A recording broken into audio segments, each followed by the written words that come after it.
नमस्कार दर्शक बंधु आपण को आमर दैनिक कुंभ राशि राशिफल कार्यक्रम को स्वागत। आज आम जानिबा राशि चक्र एकादशतम राशि कुंभ राशि राशिफल विषय रे। आमर एही दैनिक राशिफल कार्यक्रम चंद्रंकर गोचर गणना को नहीं आधारित होइछि एवं चंद्रंकर एही गोचर आमर दैनंदिन जीवन रे बहुत प्रभाव पकाई थांती।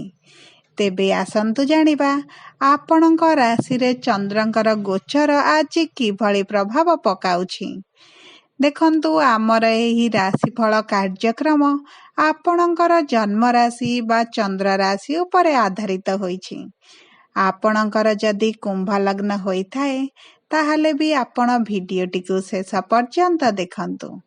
एबे आसंतु जानिबा आज आपणक दिनटी किपरि कटिबो। किंतु भिडियोटी आरंभ करिबा पूर्वरु जदि आपणकर भी कुंभ राशि होइथाए एवं आपण भी ईश्वर को आंतरिक भक्ति एवं विश्वास करंती तेबे भिडियोटी को लाइक करंतु। कमेंट बॉक्स रे जय जगन्नाथ जय मां लक्ष्मी अवश्य लिखि दियंतु। जहा फଳରେ महाप्रभुंकर अपार कृपारु आपणक दिनटी मंगलमय हेबो। एबे आसंतु जानिबा आजिर तिथि एवं नक्षत्र विषय रे। आज 2024 मसीहा डिसेम्बर मास 8 तारिख रविवार। आजिर सूर्योदय समय सकाळ 6:13 एवं सूर्यास्त संध्या 5:03। आज मार्गशीर मास शुक्ल पक्ष सप्तमी तिथि दिबा 9:44 पर्यंत रहिछि। एहा परे अष्टमी तिथि आरंभ हेबो। आज चंद्र शतभिषा नक्षत्र रे दिबा 4:02 पर्यंत रहिबे। तापरे पूर्वभद्र नक्षत्र को गोचर करिवे। आज चंद्र सुधी मेष वृष मिथुन सिंह कन्या तुला धनु मकर एवं कुंभ राशि। घात चंद्र मिथुन एवं मीन राशि। मेष राशि घातवार। आज दिबा 3:42 रु 5:03 पर्यंत राहुकाल रहिछि। एही समय रे आपण कोनोसी शुभ कार्य न करिबा भल रहिबो। आजिर ब्रह्म मुहूर्त सकाळ 4:37 रु आरंभ होई 5:25 पर्यंत रहिछि। आजिर शुभ समय सकाळ 6:56 रु 9:06 दिबा 12:59 रु 2:53 दिबा 3:37 रु 3:42 रात्र 7:41 रु 9:27 रात्र 12:05 रु 1:17 एवं रात्र 2:56 रु 6:13 पर्यंत रहिछि। एही समय रे आपण जेकोनोसी शुभ कार्य आरंभ करि परिबे। आज खाद्य रे ताଳ खाइबा निषेध।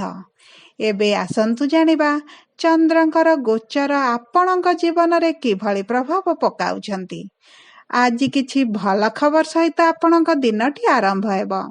आपणक चाकरी रे पदोन्नति सहित आपणको चाहुथिबा स्थान को पोस्टिंग होई पारे। कार्य क्षेत्र संबंधित एक नूतन योजना आपण प्रस्तुत करि पारंती एवं एही योजना रे भविष्यत रे आपणको भल लाभ मध्य मिलि पारे। आपणकर साहस एवं ज्ञान सहित आपण प्रतिकूल परिस्थिति को अनुकूल मध्य करिदेबे। आपणकर आचरण को आज सकारात्मक रखिबार आवश्यकता रहिछि। आपण आज अनावश्यक तर्क वितर्क रु दूरे रुहंतु।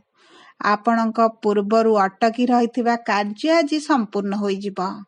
आपणक प्रेम संपर्क रे परस्पर उपरे विश्वास भल पाइबारे वृद्धि घटिबो। स्वामी स्त्री मध्य रे प्रेम एवं आकर्षण बढ़ी जिवो। आपणकु सामाजिक स्तर रे सम्मान एवं प्रतिष्ठित करा जिवो। विवाह कार्य रे आसुथिबा बाधा आज दूर होई जिवो। आपणकु आज अटकी थिबा टंका आज मिली पारे। आपणक व्यवसाय रे परिश्रम करंतु आय निश्चित भाव रे बढ़िबो। व्यवसाय पाई आपणकु आज एक यात्रा मध्य करिबाकु पड़ी पारे। भल सांग मानक सहित आपण आज अधिक समय अतिबाहित करि पारंती। पुराना सांग मानक सहित आपणकर कथावार्ता वार्तालाप आज बढ़ी पारे। आपणक पुराना सांग सहित आपणकर भेट मध्य होई पारे। आर्थिक प्रसंगरे योजनाबद्ध भाव कार्य करने द्वारा आपण सफलता पाइबे। स्वास्थ्य दृष्टिकोणरू एही रविवार बहुत भल रही। संक्रामक रोगरे पीड़ित रोगी आज टिके दूरता बनाई रखंतु, नचेत आपण संक्रमणर शिकार मध्य होई पारंती। आजिर दिनटी आपणक पई बहुत भल रही। आज 90% भाग्य आपणक साथी रे। शुभ अंक 7, शुभ रंग नारंगी। आज प्रातः समय सूर्य भगवान को जल अर्पण करंतु, आपणक दिनटी शुभ रहिबो। ता सहित आपण आज सूर्यंकर विद्या मंत्र मध्य जप करंतु, आपणक दिनटी मंगलमय हेबा। जदि आपणको आम भिडियोटी पसंद आसी थाए भिडियोटी को लाइक करंतु, कमेंट बॉक्स रे जय जगन्नाथ जय मां लक्ष्मी अवश्य लिखि दियंतु। जदि प्रथम थर आम चैनल को आसी चैनल टी को सब्सक्राइब करंतु, पाखरे थिबा बेल आइकन को प्रेस करंतु, जहा फଳରେ आपण प्रतिदिन आपणक दैनिक राशिफल आपण जानि परिबे। धन्यवाद।